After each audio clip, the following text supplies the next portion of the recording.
ദീപകം ഹൃദയോദ്ദീപകം ജീവദായകം.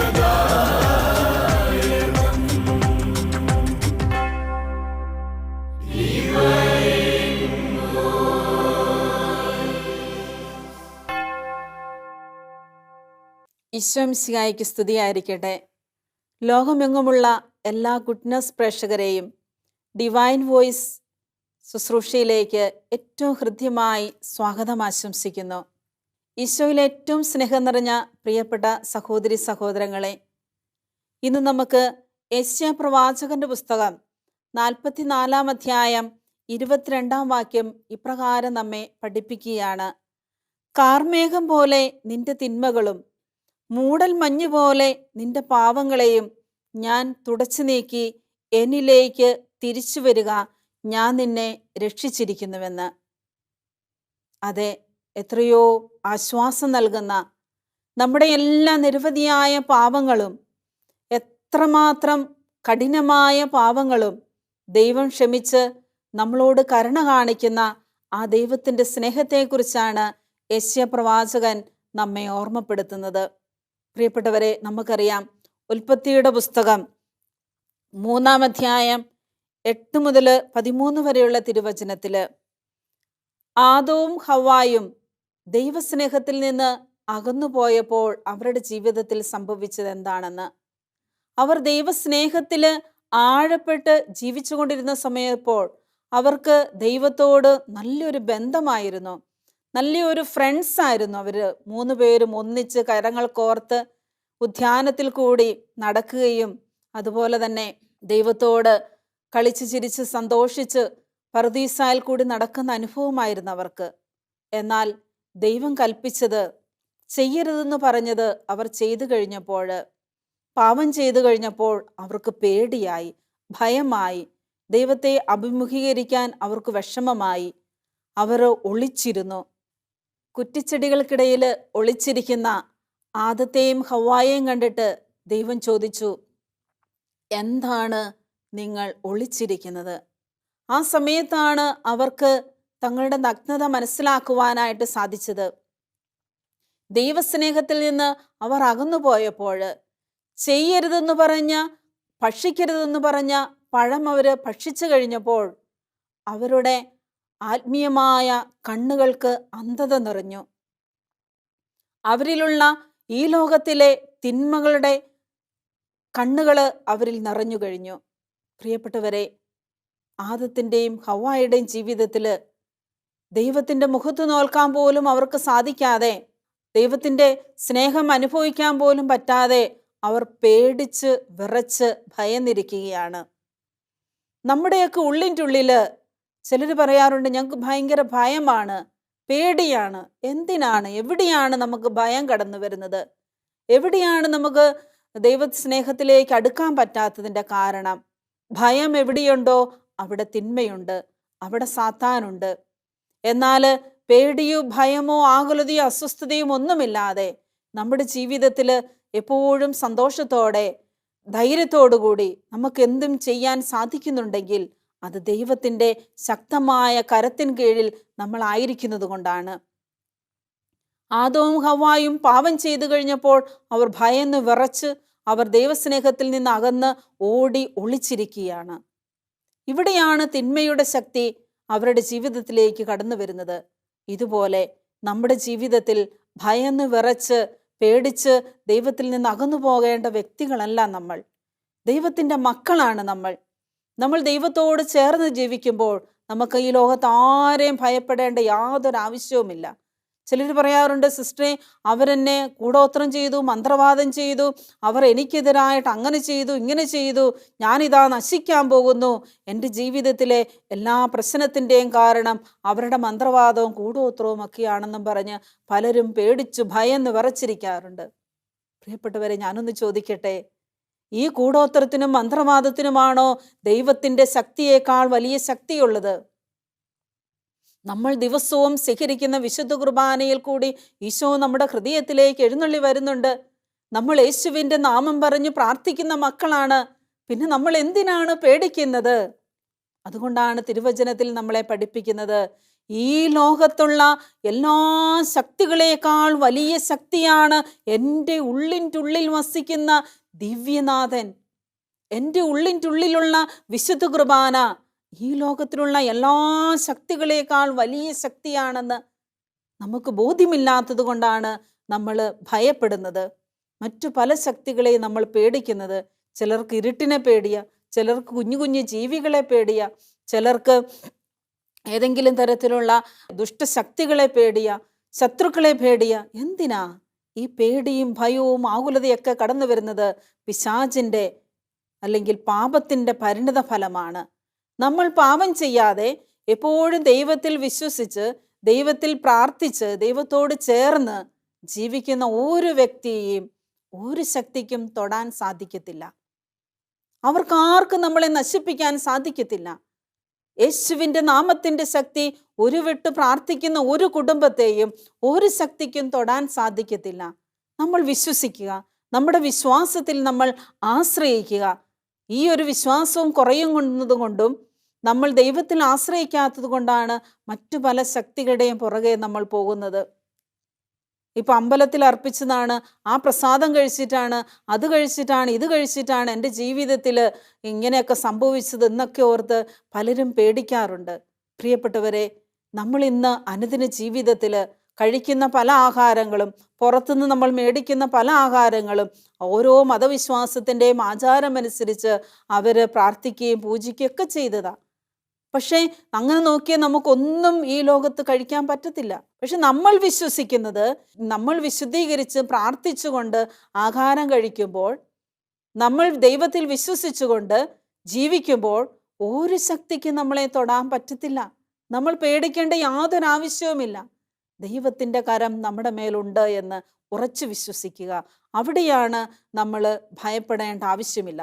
എന്നാൽ ആദവും ഹവ്വായും പാപം ചെയ്തു കഴിഞ്ഞപ്പോൾ അവർ പേടിച്ച് കുറ്റിച്ചെടികൾക്കിടയിൽ ഒളിച്ചിരിക്കുമ്പോൾ പോലും ദൈവം അവരോട് കരുണ കാണിച്ചുകൊണ്ട് അവരുടെ നഗ്നത മറയ്ക്കുവാൻ വേണ്ടി അവിടുന്ന് ഇലകൾ കൂട്ടിത്തുന്നി അവർക്ക് വസ്ത്രം നൽകി അവരെ അനുഗ്രഹിച്ച ദൈവത്തിൻ്റെ സ്നേഹം നമുക്ക് കാണുവാൻ സാധിക്കുന്നുണ്ട്. ഉൽപ്പത്തിയുടെ പുസ്തകം 3-ാം അധ്യായം 21-ാം വാക്യത്തിൽ, ദൈവമായ കർത്താവ് തോലുകൊണ്ട് ഉടയാടയുണ്ടാക്കി ആദത്തെയും അവൻ്റെ ഭാര്യയെയും ധരിപ്പിച്ചു. നോക്കുക, എത്രയോ വലിയ സ്നേഹമാണ് ദൈവം അവരോട് കാണിക്കുന്നത്. അവർ പാപം ചെയ്തു കഴിഞ്ഞപ്പോൾ അവരുടെ നഗ്നത മറയ്ക്കാൻ പോലും അവർക്ക് തോലുകൊണ്ട് ഉടയാടയുണ്ടാക്കി അവർക്ക് വസ്ത്രം നൽകി അവരെ അനുഗ്രഹിച്ച് സ്നേഹിക്കുന്ന ദൈവമാണ് നമ്മുടെ ദൈവം.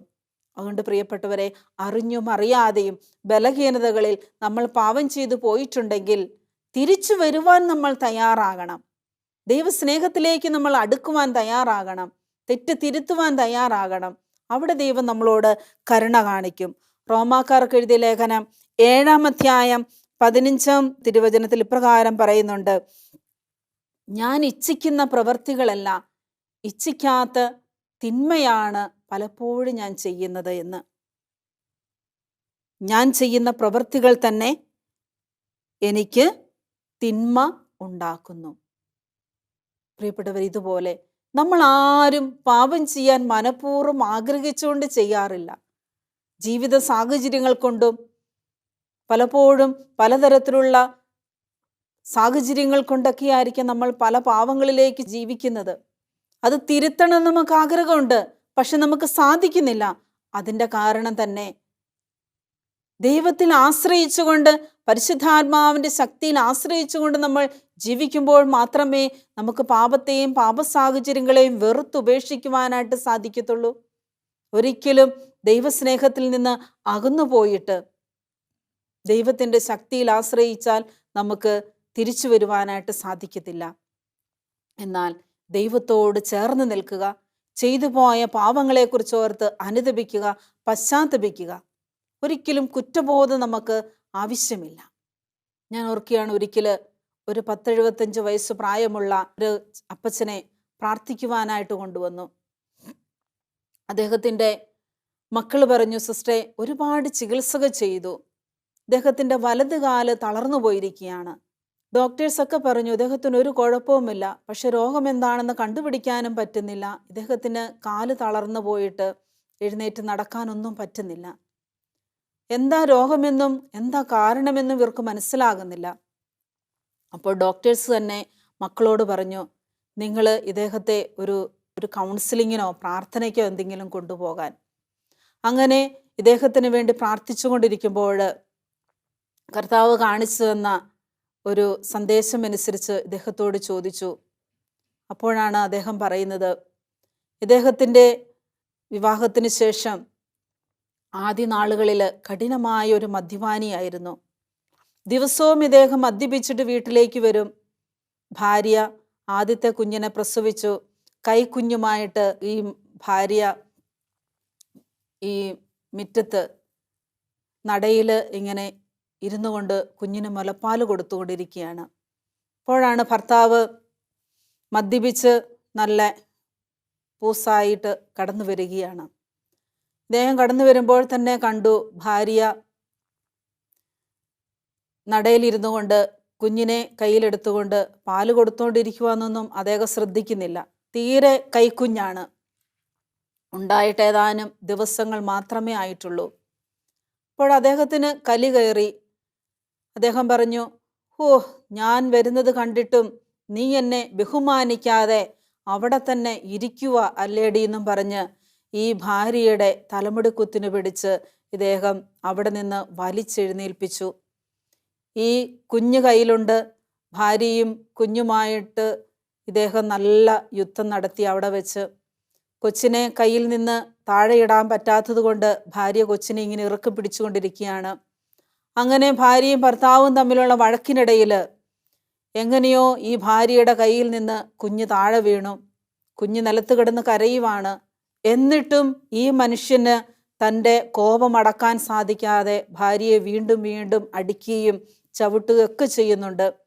ആ സമയത്ത് ഇദ്ദേഹത്തിൻ്റെ മദ്യത്തിൻ്റെ ആ ലഹരിയിൽ ഇദ്ദേഹം ഈ ഭാര്യയുമായിട്ടുള്ള പിടുത്തം കൂടുന്നതിൻ്റെ ഇടയിൽ ഇദ്ദേഹത്തിൻ്റെ വലത് കാലം കൊണ്ട് ചവിട്ടേറ്റ് ആ കുഞ്ഞ് ആ സ്പോട്ടിൽ തന്നെ മരിക്കുകയാണ്.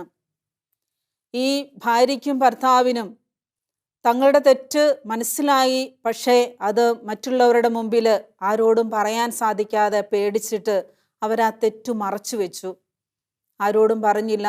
കുഞ്ഞിന് വേറെന്തോ അബദ്ധം പറ്റിയതാണ്, കുഞ്ഞ് മരിച്ചത് വേറെ എന്തോ കാരണത്താലാണെന്നും പറഞ്ഞ് അവരാ കുഞ്ഞിനെ അടക്കം ചെയ്യുകയൊക്കെ ചെയ്തു. പക്ഷേ വർഷങ്ങൾ കഴിഞ്ഞിട്ടും ഈ മകൻ്റെ മനസ്സിൽ നിന്ന് താൻ ചെയ്തു പോയ ആ പാപത്തെക്കുറിച്ചുള്ള കുറ്റബോധം അദ്ദേഹത്തെ നീറി നീറി നീറി അസ്വസ്ഥപ്പെടുത്തിക്കൊണ്ടിരുന്നു. അദ്ദേഹം പറയുകയാണ്, സിസ്റ്ററെ, ഓരോ ദിവസവും ഞാൻ ഉറങ്ങുമ്പോൾ ആ കുഞ്ഞിൻ്റെ കാർച്ചയാണ് ഞാൻ കേൾക്കുന്നത്. വർഷങ്ങൾ ഇത്രയുമായി 75 വയസ്സായിട്ടും ആ പാപത്തിൻ്റെ പിടിയിൽ നിന്ന്, ആ കുറ്റബോധത്തിൽ നിന്ന് ആ മകൻ കരകയറിയില്ല. സംഖ്യയുടെ പുസ്തകം ഇപ്രകാരം പറയുന്നുണ്ട്. 32-ാം അധ്യായം 23-ാം വാക്യത്തിൽ, നിങ്ങളുടെ പാപം നിങ്ങളെ വേട്ടയാടുമെന്ന് അറിഞ്ഞുകൊള്ളുവിൻ. ഒരിക്കൽ പോലും അദ്ദേഹം ആ പാപത്തെക്കുറിച്ച് ഓർത്ത് അനുദപിക്കുകയോ കുമ്പസാരത്തിൽ ഏറ്റുപറയുകയോ ചെയ്തില്ല. പേടിയാണ് സിസ്റ്ററെ, എനിക്ക് കുമ്പസാരിക്കാൻ പേടിയാണ്. ദൈവം എൻ്റെ തെറ്റ് ക്ഷമിക്കുവോ? ഇത്രയും വലിയ കൊലപാതകം ചെയ്ത എന്നോട് ദൈവം എൻ്റെ തെറ്റ് ക്ഷമിക്കുമോ? അതുകൊണ്ട് അദ്ദേഹം കുമ്പസാരത്തിൽ പോലും ഏറ്റുപറയാതെ നീറി നീറി നീറി കുറ്റബോധവുമായിട്ട് ഇദ്ദേഹം മരിക്കാതെ ജീവിക്കുന്ന അവസ്ഥയിലാണ്. ഞാൻ അദ്ദേഹത്തോട് പറഞ്ഞു, എത്ര വലിയ തെറ്റാണെങ്കിലും തങ്ങൾ അറിഞ്ഞുകൊണ്ടല്ല ആ കുഞ്ഞിനെ ഉപദ്രവിച്ചത്, അല്ല കുഞ്ഞു മരിച്ചത്. തൻ്റെ ജീവിത സാഹചര്യങ്ങളും മദ്യപാനവും ഒക്കെയാണ് അതിന് വഴി നടത്തിയത്. എന്നാൽ ദൈവം തന്നോട് ക്ഷമിക്കും. നിങ്ങൾ ആ തെറ്റേറ്റു പറഞ്ഞ് നല്ലൊരു കുമ്പസാരം നടത്തി അനുതപിച്ച് അതിൽ നിന്ന് കരകയറാൻ പറഞ്ഞപ്പോഴാണ് അദ്ദേഹത്തിൻ്റെ ജീവിതത്തിൽ ആ കാലിൽ നിന്റെ തളർച്ച മാറി അദ്ദേഹം സുഖം പ്രാപിച്ചത്. പ്രിയപ്പെട്ടവരെ, ഇതുപോലെ നമ്മൾ ചെയ്തു പോയ പാപങ്ങളെക്കുറിച്ചോർത്ത് നീറി നീറി വിഷമിച്ച് പാപത്തിൻ്റെ അടിമത്തത്തിൽ കഴിയാനുള്ള വ്യക്തികളല്ല നമ്മൾ. അതിനുവേണ്ടിയാണ് ദൈവം നമുക്ക് നൽകിയ ഏറ്റവും വലിയ അനുഗ്രഹമാണ് വിശുദ്ധ കുമ്പസാരം. ഈ ഒരു വിശുദ്ധ കുമ്പസാരത്തിൽ നമ്മൾ പാപങ്ങൾ ഏറ്റുപറയാൻ തയ്യാറാകണം. ഞാൻ എൻ്റെ പാവങ്ങൾ ഏറ്റുപറയാൻ തയ്യാറായ നിമിഷം തന്നെ ദൈവം എൻ്റെ പാവങ്ങൾ ക്ഷമിച്ചുവെന്ന് 32-ാം സങ്കീർത്തനത്തിൽ ദാവീദ് രാജാവ് പറയുന്നുണ്ട് തൻ്റെ ജീവിതാനുഭവത്തിൽ കൂടി. ഈശോയെ, ഇതുപോലെ നമ്മുടെ ജീവിതത്തിലും നമ്മളും ചെയ്തു പോയ പാവങ്ങളെക്കുറിച്ചോർത്ത് ഏറ്റുപറയുക, അനുതപിക്കുക, വീണ്ടും ആ പാവം ചെയ്യുകയില്ല എന്ന് തീരുമാനമെടുക്കുക, പശ്ചാത്തപിക്കുക, പാപപരിഹാരം ചെയ്യുക. എങ്കിൽ മാത്രമേ ഒരു വ്യക്തിയുടെ ജീവിതത്തിൽ പാപത്തിൽ നിന്ന് പൂർണ്ണമായ ഒരു മോചനം ലഭിക്കുകയുള്ളൂ.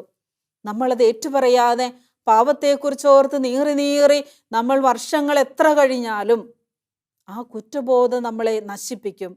നമ്മുടെ മനസ്സിനും ശരീരത്തെയും ആത്മാവിനെയും അത് കാർന്നു തിന്നും. ഒരിക്കല് മരണാസന്നനായി കിടക്കുന്ന ഒരപ്പച്ചൻ തൻ്റെ മൂത്ത മക്കളെ എല്ലാവരും വിളിച്ചിരുത്തി അവരോട് പറഞ്ഞു, എൻ്റെ സമയം ഏകദേശം അടുത്തിരിക്കുകയാണ്. ഞാൻ നിങ്ങളിൽ നിന്ന് യാത്ര പറഞ്ഞ് ഈശോയുടെ അടുത്തേക്ക് പോകാനുള്ള സമയമായി. മൂത്ത മകനോട് പറഞ്ഞു, മോനെ, നീ ആ ബൈബിൾ എടുത്തിട്ട് എൻ്റെ അടുത്തിരുന്നു കൊണ്ട് ഉറക്കെ വായിക്കുക. വിശുദ്ധ ലൂക്കായുടെ സുവിശേഷം 15-ാം അധ്യായം എടുത്ത് വായിക്കാൻ പറഞ്ഞു. 11 മുതൽ 32 വരെയുള്ള തിരുവചനങ്ങൾ ആ മൂത്ത മകൻ വായിച്ചു. ധൂർത്തപുത്രൻ്റെ ഉപമയെക്കുറിച്ചായിരുന്നു ആ ബൈബിളിൽ ആ ഭാഗം വായിച്ചു കഴിഞ്ഞപ്പോൾ അപ്പം പറഞ്ഞു, പ്രിയപ്പെട്ട മക്കളെ, ഈ ധൂർത്തപുത്രൻ്റെ പിതാവ് തൻ്റെ മകൻ എത്രമാത്രം പാപം ചെയ്ത് ദൈവസ്നേഹത്തിൽ നിന്ന് അല്ലെങ്കിൽ ആ പിതാവിൽ നിന്ന് അകന്നു പോയിട്ടും ആ മകൻ തെറ്റ് തിരുത്തി തൻ്റെ പാവങ്ങളെ മനസ്സിലാക്കി തിരിച്ചു വരാൻ തയ്യാറായപ്പോൾ ആ പിതാവ് ഓടിച്ചെന്ന് ആ മകനെ കെട്ടിപ്പിടിച്ച് ചുംബിച്ച് അവൻ്റെ പാവങ്ങളൊക്കെ ക്ഷമിച്ച് അവനോട് കരുണ കാണിച്ച ഒരു സ്വർഗീയ പിതാവിൻ്റെ ദൈവസ്നേഹത്തിൻ്റെ ഉപമയാണ് ഇവിടെ ഈ ധൂർത്തപുത്രൻ്റെ ഉപമയിൽ കൂടി ദൈവം നമ്മെ പഠിപ്പിക്കുന്നത്. ഈ ധൂർത്തപുത്രൻ്റെ പിതാവ് നമ്മുടെ സ്വർഗീയ അപ്പനാണ്. നിങ്ങൾക്കറിയാമല്ലോ, ഞാൻ ഒരപ്പൻ എന്ന നിലയിൽ നിങ്ങൾക്ക് വേണ്ട എല്ലാ കടമകളും ഞാൻ ചെയ്തു തന്നിട്ടുണ്ട്. നിങ്ങളെയൊക്കെ ഞാൻ സ്നേഹിച്ചിട്ടുണ്ട്. നിങ്ങൾക്ക് ഞാൻ തെറ്റുകളൊക്കെ തിരുത്തി തന്നിട്ടുണ്ട്. എന്നാൽ ഞാൻ നിങ്ങളെ സ്നേഹിച്ചതിനേക്കാൾ കൂടുതലായി നിങ്ങളെ സ്നേഹിക്കുകയും നിങ്ങളെ സഹായിക്കുകയും ശക്തിപ്പെടുത്തുകയും ചെയ്യുന്ന ദൈവപിതാവ് മക്കളെ നിങ്ങളുടെ കൂടെയുണ്ട്. ആ ദൈവപിതാവിൻ്റെ സ്നേഹത്തിൽ നിന്ന് നിങ്ങൾ പാപം ചെയ്ത് ഒരിക്കലും അകന്നു പോകരുതേ.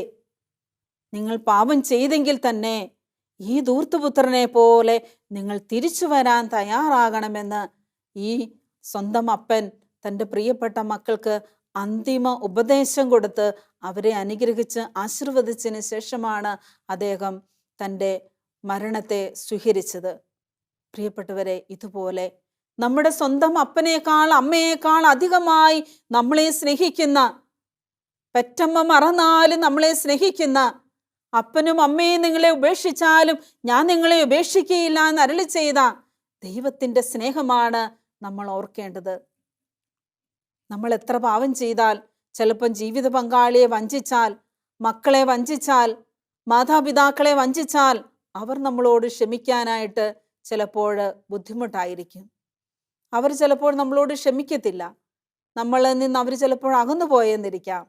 എന്നാൽ നമ്മുടെ ആ തെറ്റ് എന്തുകൊണ്ടാണ് നമ്മൾ ചെയ്തതെന്നും അതിൻ്റെ ആഴവും അർത്ഥവുമൊക്കെ അറിയാവുന്ന ദൈവപിതാവ് എത്ര വലിയ തെറ്റ് ചെയ്ത് നമ്മൾ ദൈവസ്നേഹത്തിൽ നിന്ന് അകന്നു പോയാലും തിരിച്ചു വരാൻ തയ്യാറായാൽ സ്വർഗീയ പിതാവ് നമ്മളെ സ്വീകരിക്കും. ഇന്ന് ജീവിത പങ്കാളിയോട് അവിശ്വസ്ത പുലർത്തിയ ജീവിത പങ്കാളി തിരിച്ചു വന്ന് എത്ര മാപ്പ് പറഞ്ഞാലും ക്ഷമിക്കത്തില്ല, തെറ്റ് തിരുത്താൻ തയ്യാറാകത്തില്ല, ക്ഷമ കൊടുക്കാൻ തയ്യാറാകത്തില്ല. എന്നാൽ നമ്മുടെ സ്വർഗീയ പിതാവ് അതല്ല. ദൈവപിതാവ് നമ്മൾ തെറ്റ് ചെയ്തു അനുതപിച്ച് പശ്ചാത്തപിച്ച് ദൈവത്തിൻ്റെ അടുത്തേക്ക് തിരിച്ചു വരാൻ തയ്യാറാകുമ്പോൾ അവിടുന്ന് നമ്മളോട് കരുണ കാണിക്കുന്ന സ്വർഗീയ പിതാവാണ് നമ്മുടെ പിതാവ്. നമുക്കറിയാം ദാവീദ് രാജാവിൻ്റെ ജീവിതം. ദാവീദിനെ തൻ്റെ ഹൃദയത്തിനിണങ്ങിയ വ്യക്തി എന്നാണ് ദൈവം വിശേഷിപ്പിച്ചിരുന്നത്. നല്ലൊരു മനുഷ്യനായിരുന്നു, നല്ലൊരു രാജാവായിരുന്നു. പക്ഷേ അദ്ദേഹത്തിന് തൻ്റെ കണ്ണുകളെ നിയന്ത്രിക്കാൻ സാധിക്കാതെ മറ്റൊരു സ്ത്രീയുമായിട്ട് വേശ്യാവൃത്തി ചെയ്ത് ഒരു കുഞ്ഞും ജനിച്ച് പാപത്തിൽ കഴിയുകൊണ്ടിരിക്കുമ്പോൾ അദ്ദേഹത്തിൻ്റെ ജീവിതത്തിൽ സംഭവിച്ച തെറ്റുകളും കുറ്റങ്ങളൊക്കെ ഓർത്ത്, ശിക്ഷകളൊക്കെ ഓർത്ത് പശ്ചാത്തപിച്ച് വേദനിച്ച് അദ്ദേഹം പ്രാർത്ഥിക്കുന്ന ഒരു പ്രാർത്ഥനയുണ്ട്. 51 സങ്കീർത്തനം. 51 സങ്കീർത്തനം 11 വാക്യത്തിൽ ദാവീദ് രാജാവ് ഇപ്രകാരം പ്രാർത്ഥിക്കുന്നുണ്ട്: പരിശുദ്ധാത്മാവിനെ എന്നിൽ നിന്ന് എടുത്തു കളയരുതേ ദൈവമേ എന്ന്. പ്രിയപ്പെട്ടവരെ, നമ്മൾ പാപം ചെയ്തു കഴിയുമ്പോൾ പരിശുദ്ധാത്മാവ് നമ്മളിൽ നിന്ന് ഇറങ്ങിപ്പോകും. പരിശുദ്ധാത്മാവ് നമ്മൾക്ക് നല്ലത് ചെയ്യാനുള്ള പ്രേരണ തരാതിരിക്കും. നമ്മളെ തിന്മയിലേക്ക് തന്നെ നയിച്ചുകൊണ്ടിരിക്കും ദുരാത്മാവ്. അതുകൊണ്ടാണ് ദാവീദ് രാജാവ് പ്രാർത്ഥിച്ചത്, പരിശുദ്ധാത്മാവിനെ എന്നിൽ നിന്ന് എടുത്തു കളയരുതേ എന്ന്. പ്രിയപ്പെട്ട സഹോദരങ്ങളെ, പരിശുദ്ധാത്മാവിൻ്റെ ശക്തിയാൽ നമുക്ക് നിറഞ്ഞ് പാപത്തെയും പാപസാഹചര്യങ്ങളെയും ഉപേക്ഷിക്കുവാൻ നമ്മൾ തയ്യാറാകുമ്പോഴാണ് ദൈവത്തിൻ്റെ കരുണയും സ്നേഹവും നമുക്ക് അനുഭവിക്കാൻ സാധിക്കുന്നത്. ദാവീദ് രാജാവിനെ പോലെ നമ്മളും നിറകണ്ണുകളോടുകൂടി എല്ലാ ദിവസവും നമ്മുടെ പാപങ്ങളെക്കുറിച്ച് ഓർത്ത് 51 സങ്കീർത്തനം നമ്മൾ പ്രാർത്ഥിക്കുമ്പോൾ ദൈവത്തിൻ്റെ കരുണയും സ്നേഹവും നമുക്ക് അനുഭവിച്ചറിയുവാനായിട്ട് സാധിക്കും. ഗലാത്യക്കാർക്ക് എഴുതിയ ലേഖനം 5-ാം അധ്യായം 16 മുതലുള്ള തിരുവചനത്തിൽ ഇപ്രകാരം പാപങ്ങൾ എന്തൊക്കെയാണ് നമ്മുടെ ജീവിതത്തെ ദൈവസ്നേഹത്തിൽ നിന്ന് അകറ്റുന്നതെന്ന്, പരിശുദ്ധാത്മാവിൻ്റെ ഫലങ്ങൾക്ക് എതിരായിട്ടുള്ളതെല്ലാം ദൈവസ്നേഹത്തിൽ നിന്ന് നമ്മളെ അകറ്റുന്നതാണ്. പരിശുദ്ധാത്മാവിൻ്റെ ഫലങ്ങളിൽ നമ്മൾ നിറഞ്ഞു ജീവിക്കുവാനായിട്ട് നമുക്ക് സാധിക്കുന്നില്ല എങ്കിൽ നമ്മളിൽ പ്രവർത്തിക്കുന്നത് ദുഷ്ടാത്മാവിൻ്റെ ഫലങ്ങളാണ്. ജഡത്തിൻ്റെ വ്യാപാരങ്ങൾ എല്ലാവർക്കും അറിയാം. അവ വ്യഭിചാരം, അശുദ്ധി, ദുർവൃത്തി, വിഗ്രഹാരാധന, ആഭിചാരം, ശത്രുത, കലഹം, അസൂയ, കോപം, മാത്സര്യം, ഭിന്നത, വിഭാഗീയ ചിന്ത, വിദ്വേഷം, മദ്യപാനം, മധുരോത്സവം ഇവയും ഈ ദൃശ്യമായ മറ്റു പ്രവൃത്തികളുമാണ്. ഇത്തരം പ്രവൃത്തികളിൽ ഏർപ്പെടുന്നവർ ദൈവരാജ്യം അവകാശപ്പെടുത്തുകയില്ല എന്ന് മുമ്പ് ഞാൻ നിങ്ങൾക്ക് നൽകിയ താക്കീത് ഇപ്പോഴും ആവർത്തിക്കുന്നുവെന്ന് പൗലോസ് നമ്മെ ഓർമ്മപ്പെടുത്തുന്നുണ്ട്. പ്രിയപ്പെട്ടവരെ, പരിശുദ്ധാത്മാവിൻ്റെ ഫലങ്ങൾക്കെതിരായിട്ടുള്ള എല്ലാ പാപങ്ങളെയും വെറുത്തുപേക്ഷിച്ചുകൊണ്ട് നല്ലൊരു കുമ്പസാരം നടത്തി വിശുദ്ധമായ ജീവിതം നയിച്ച് പരിശുദ്ധാത്മാവിൻ്റെ ഫലങ്ങളാൽ നിറഞ്ഞ് ജീവിക്കുവാൻ വേണ്ട അനുഗ്രഹത്തിന് വേണ്ടി പരിശുദ്ധി അമ്മയോട് നമുക്ക് പ്രാർത്ഥിക്കാം. അമ്മേ മാതാവേ, മക്കളായ ഞങ്ങൾക്ക് വേണ്ടി മാധ്യസ്ഥം വഹിക്കണമേ, വിശുദ്ധിയിൽ ജീവിക്കുവാൻ ഞങ്ങളെ അനുഗ്രഹിക്കണമേ എന്ന് നമുക്ക് കണ്ണുകളടച്ച് കരങ്ങൾ കൂപ്പി ഒരു നിമിഷം പ്രാർത്ഥിക്കാം. അമ്മേ മാതാവേ, പാപത്തെയും പാപസാഹചര്യത്തെയും വെറുത്തുപേക്ഷിച്ചുകൊണ്ട് പരിശുദ്ധാത്മാവിനെതിരായിട്ട് ഞങ്ങൾ ചെയ്ത എല്ലാ പാവങ്ങളെ ഉപേക്ഷിച്ച് ആത്മാവിൻ്റെ ഫലങ്ങളാൽ നിറഞ്ഞ് നല്ല ഫലങ്ങളുള്ള വൃക്ഷങ്ങളായി തീരുവാൻ, നല്ല ഫലങ്ങളുള്ള മക്കളായി തീരുവാൻ അമ്മേ ഞങ്ങൾക്ക് വേണ്ടി മാധ്യസ്ഥം വഹിക്കണമേ. അവിടുത്തെ ആത്മാവിൻ്റെ ശക്തിയെ നിറയ്ക്കുവാൻ അമ്മ തിരുക്കുമാരനോട് പ്രാർത്ഥിക്കണമേ. നന്മ നിറഞ്ഞ മറിയമേ സ്വസ്തി, കർത്താവ് അങ്ങയുടെ കൂടെ സ്ത്രീകളിൽ അങ്ങ് അനുഗ്രഹിക്കപ്പെട്ടവളാകുന്നു. അങ്ങയുടെ ഉദരത്തിൻ ഫലമായി ഈശോ അനുഗ്രഹിക്കപ്പെട്ടവനാകുന്നു. പരിശുദ്ധ മറിയമേ തമ്പുരാൻ്റെ അമ്മേ, പാപികളായ ഞങ്ങൾക്ക് വേണ്ടി ഇപ്പോഴും ഞങ്ങളുടെ മരണസമയത്തും തമ്പുരാനോട് അപേക്ഷിക്കണമേ. ആമേൻ. പിതാവിൻ്റെയും പുത്രൻ്റെയും പരിശുദ്ധാത്മാവിൻ്റെയും നാമത്തിൽ ആമേൻ.